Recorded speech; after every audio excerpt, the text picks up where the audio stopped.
Diriwayatkan oleh Imam Ahmad bin Hanbal dalam musnadnya bahwa ada seorang laki-laki yang bernama Nuaiman. Ini Nuaiman di kehidupan Rasul sallallahu alaihi wasallam ada orang yang seperti itu gitu. Orang yang sering minum minuman keras. Rasul sallallahu alaihi wasallam marah, murka. Rasulullah kalau yang berhubungan dengan Rasulullah tidak marah. Tapi kalau sudah berhubungan dengan agama, Rasul sallallahu alaihi wasallam adalah orang yang paling marah, orang yang paling istiqamah dalam kebenaran. Maka Rasulullah panggil Nuaiman, apa yang kau lakukan? Dia katakan, aku minum minuman keras ya Rasulullah. Rasulullah cambuk dia. Kemudian dia bertobat kepada Allah. Kemudian ketahuan lagi minum.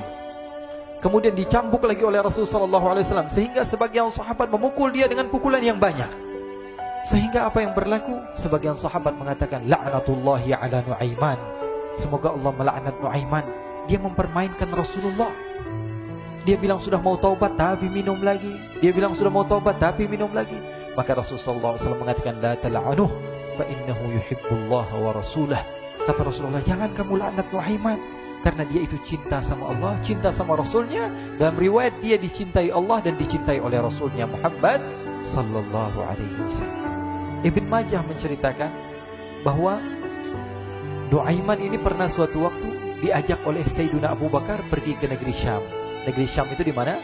Seperti yang diceritakan tadi, antara daerah Suria, Lebanon, Yordania, kemudian Palestina. Daerah seperti itu. Umumnya orang Quraisy pada masa itu mereka memiliki rihlah berdagang, membeli dagangan ke Syam, kemudian dijual lagi di kota Makkah. Ketika itu Rasulullah SAW didatangi Abu Bakar. Sayyidina Abu Bakar mengatakan kepada Rasulullah, ya Rasulullah, saya mau izin ya Rasulullah. Mau apa? Saya mau ajak dua sahabat kamu ini ikut berdagang ya Rasulullah. Siapa kata Rasul? Nuaiman. Kata Rasulullah SAW, Nuaiman kamu mau ajak? Mau ngapain? Biar seru-seruan aja ya Rasulullah. Kata Rasulullah, ya sudah, saya izinkan kamu bawa Nuaiman. Ketika itu Sayyidina Abu Bakar membawa Nuaiman sama satu sahabat namanya Suwaibid ibn Harmalah. Siapa namanya? Suwaibid ibn Harmalah. Ini sahabat Rasulullah SAW yang memiliki sifat yang berbeda-beda. Kalau Nuaiman ini aneh. Pernah Rasulullah SAW dibawain makanan banyak, dikasih Rasulullah, dikasih sahabat semua. Semuanya sudah makan, tiba-tiba si Nuaiman ini, sahabat Nabi Nuaiman mengatakan kepada Rasulullah, ya Rasulullah, ini yang penjualnya, tolong engkau yang bayar ya Rasulullah. Makanan udah habis. Makanan udah habis. Rasulullah SAW bingung, saya yang bayar. Akhirnya Rasulullah katakan kepada sahabat, ayo keluarkan uang, kita patungan, kita bayar. Rasulullah aja dimainin, apalagi kita orang. Sallu ala Nabi Muhammad. Nuaiman diajak Sayyidina Abu Bakar. Kata Rasulullah SAW, benar kamu mau ajak Nuaiman? Iya ya Rasulullah. Diajaklah akhirnya. Diceritakan dalam riwayat Ibn Majah. Diceritakan juga dalam Siyar A'lam An-Nubala. Diceritakan juga dalam musnadnya Imam Ahmad bin Hanbal. Dalam riwayat Imam Ahmad bin Hanbal. Maka diceritakan Nuaiman diajak oleh Sayyidina Abu Bakar. Sesampainya di negeri Syam, semua dibagi tugas. Fulan bin Fulan kerjaannya ini, Fulan bin Fulan kerjaannya ini. Semua memiliki kerjaan. Nuaiman tanya, wahai Abu Bakar, kerjaannya saya apa wahai Abu Bakar? Kata Sayyidina Abu Bakar, kamu mau ngapain terserah kamu wahai Nuaiman. Yang penting kamu ikut saya kan. Kemudian satu di antara mereka namanya Suwaibid ibn Harmalah. Ditanya oleh Sayyidina Abu Bakar, wahai Suwaibid, kamu mau kerjaan apa? Kata Suwaibid, terserah kamu wahai Abu Bakar. Kata Sayyidina Abu Bakar, kamu menjaga makanan, karena saya tahu kamu ini adalah orang yang senantiasa menjaga amanah. Suwaibid ini kalau disuruh maju dia maju, disuruh mundur dia mundur, disuruh ke kanan dia ke kanan, disuruh ke kiri dia ke kiri. Orang yang ikut aja. Kalau Nuaiman beda, disuruh maju dia ke belakang, kasih sen kanan ke kiri belok. Nuaiman itu orang yang berbeda. Maka Suwaibid mendapatkan tugas, semua mendapatkan tugas kecuali Nuaiman. Sehingga ikhwani, apa yang berlaku, apa yang terjadi? Sayyidina Abu Bakar pergi sibuk dengan kesibukannya, sehingga datanglah waktu siang. Nuaiman sudah lapar. Nuaiman cari makanan. Dia nggak punya uang, diajak Sayyidina Abu Bakar tapi tidak diberikan uang. Sehingga dia cari-cari makanan, dia tahu Suwaibid yang jaga makanan, dikatakan, wahai Suwaibid, saya mau makan, berikan kepada saya satu roti saja. Yang terpenting apa? Saya makan sekarang, saya sudah lapar. Kata Suwaibid, ya Allah Nuaiman, kita tunggu Abu Bakar saja sehingga dia datang, karena ini amanat. Amanat dari Abu Bakar, saya tidak boleh berikan kepada siapapun kecuali atas izin Abu Bakar. Kata Nuaiman, kasih saya makanan, kalau tidak saya bikin masalah sama kamu. Merah wajahnya Suwaibid, karena dia tahu, jangankan saya Rasulullah jadi mainin. Bingung, apa yang harus saya lakukan? Akhirnya Nuaiman bilang, gampangannya aja, kata Nuaiman, kamu kasih saya makanan, atau kalau tidak saya bikin masalah sama kamu.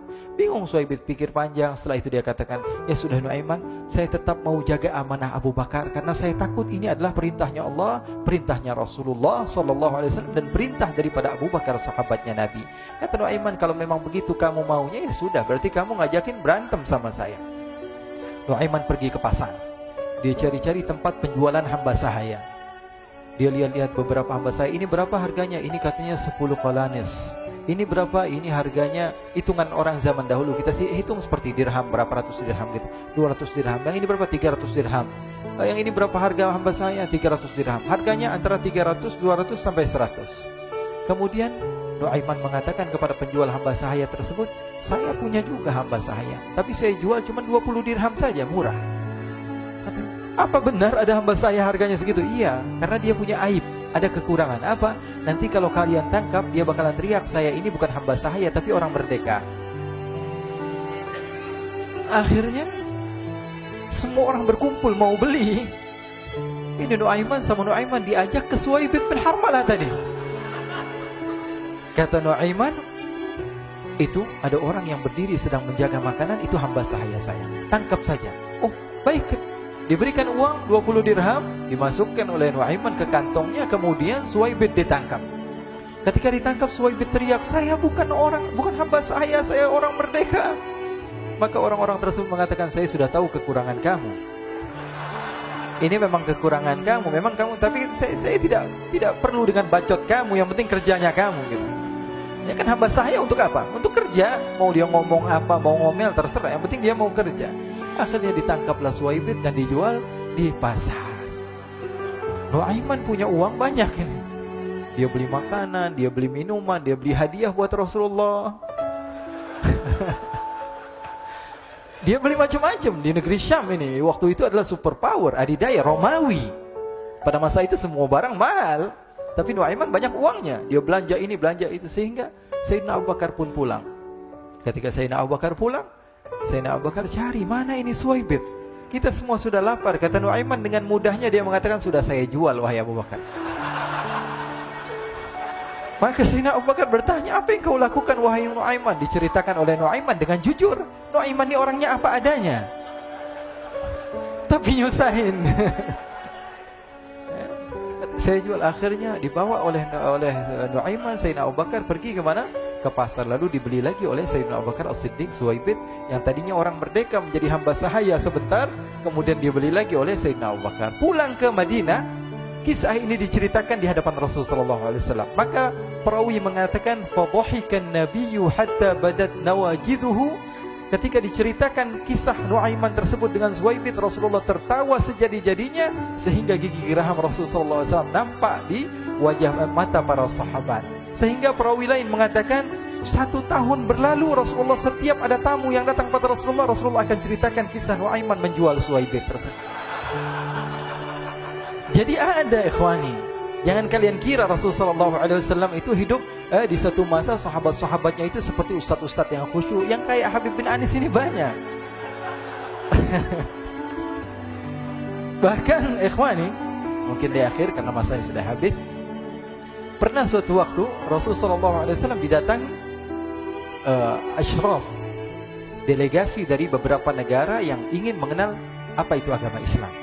Sehingga mereka datang ke rumah Rasulullah SAW membawa unta, kendaraan yang ketika itu kendaraan yang paling mahal mereka miliki. Itu untanya yang paling mewah.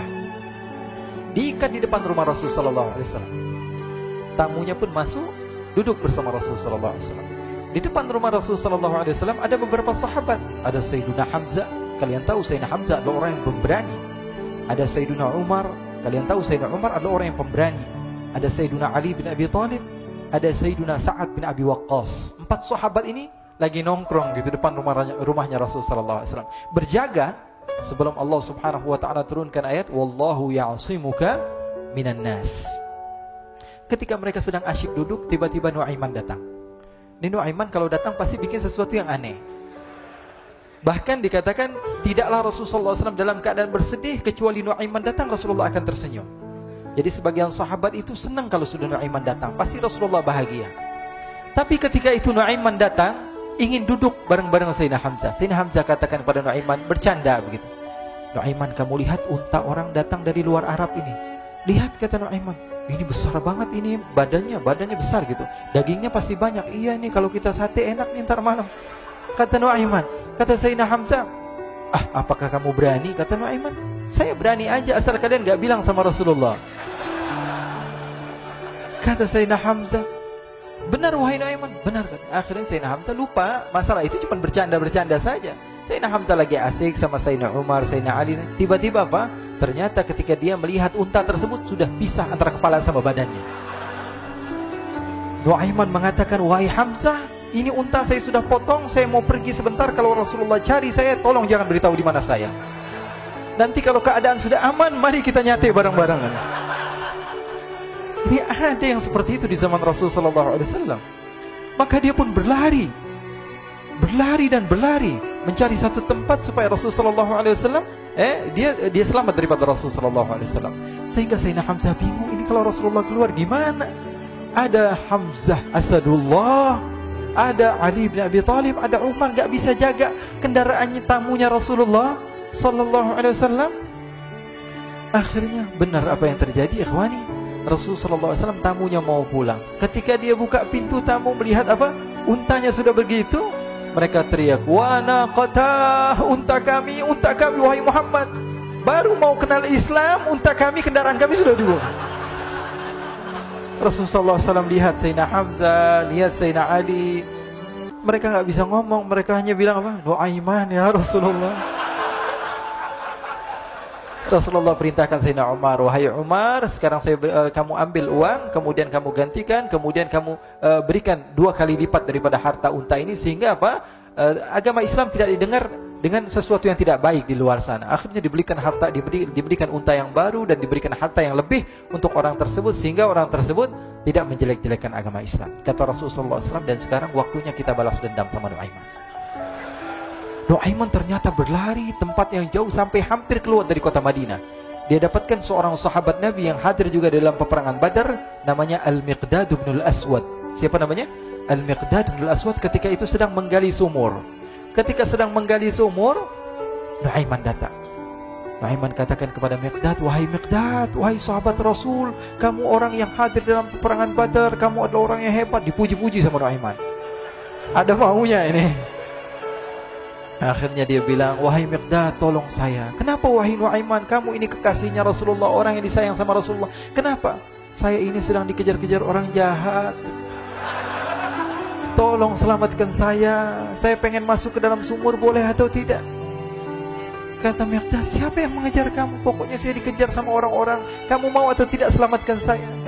Ya sudah, selagi kamu itu adalah sahabat Nabi, silahkan kamu masuk. Masuk akhirnya Nuaiman ke dalam sumur tersebut. Lalu Nuaiman mengatakan, wahai Miqdad, dia keluar lagi. Nanti kalau ada yang cari saya, tolong jangan beritahu saya di dalam sumur ya. Kata Miqdad, baiklah. Kata Nuaiman, siapapun yang bertanya tentang saya, kamu tidak akan kasih tahu? Iya, kata. Walaupun Rasulullah yang tanya saya?